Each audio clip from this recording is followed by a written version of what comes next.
Chers amis, pour ce quatrième tuto, je voudrais aborder avec vous les divers types de prières. En effet, la prière n'est pas d'une seule forme, d'un seul bloc, comme une statue taillée dans un seul morceau de pierre. Elle a des aspects aussi variés qu'est variée notre existence humaine. Car au cours de sa vie, l'homme traverse des événements très divers qui suscitent des réactions parfois opposées. Il est amené à rire, à pleurer, à s'exalter et à faire silence, à regretter et à remercier, etc. Les événements de notre vie et ce que nous découvrons de Dieu nourrissent notre prière. Et donc, celle-ci exprime la même variété de réactions et de sentiments. Dans la prière, on peut être amené à s'exalter devant la grandeur et la beauté de Dieu, mais aussi à crier vers lui dans les moments de détresse, à demander ce dont nous avons besoin, et aussi à le remercier, à dire notre amour pour Dieu et à lui demander pardon, à méditer la parole de Dieu, à faire silence pour l'écouter en profondeur.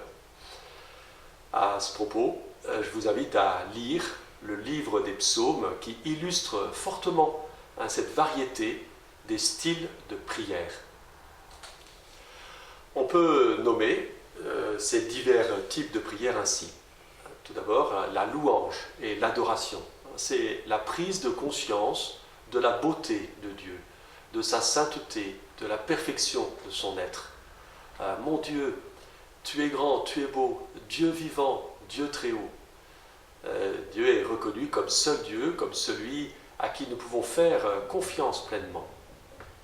Ensuite, l'action de grâce. Dieu ne cesse pas de nous combler de ses biens, ne serait-ce que la vie, la création, mais aussi l'amour qu'il nous donne en Jésus-Christ. Seigneur, merci. Merci pour tes dons, pour ce que tu fais pour moi. C'est bien d'être concret dans les merci qu'on adresse à Dieu. Ensuite, notre existence sur la terre est un chemin avec des besoins, des attentes. Et comme des enfants qui se savent accompagnés par le Père du ciel, nous exprimons nos demandes pour nous-mêmes et pour le monde. Seigneur, s'il te plaît, aide-moi, donne-nous notre pain quotidien. C'est la prière de demande et d'intercession. Dans des moments d'épreuve très profondes aussi, cette prière de demande prend la forme d'un cri de détresse et de supplication intense. Seigneur, où es-tu? Que fais-tu? Seigneur Dieu, prends pitié de moi. C'est ce qu'on appelle la supplication. Ensuite, à l'amour du Seigneur pour nous, nous sommes invités à répondre par notre propre amour pour lui, comme deux amoureux qui se donnent l'un à l'autre. C'est la prière d'offrande, d'amour, dans une grande confiance.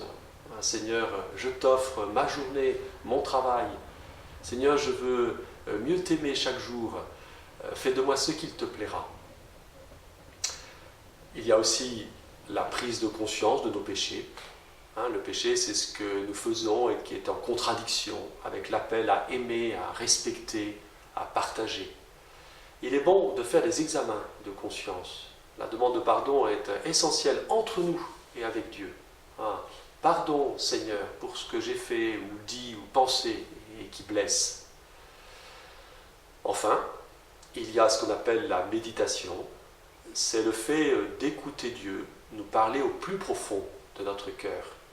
Il nous parle de lui et de nous, de ce qu'il nous invite à vivre. Alors il est bon de faire silence, de lire des passages de la Bible, de les méditer, de chercher comment il s'adresse à nous personnellement. On le voit, notre relation à Dieu peut être infiniment riche et variée.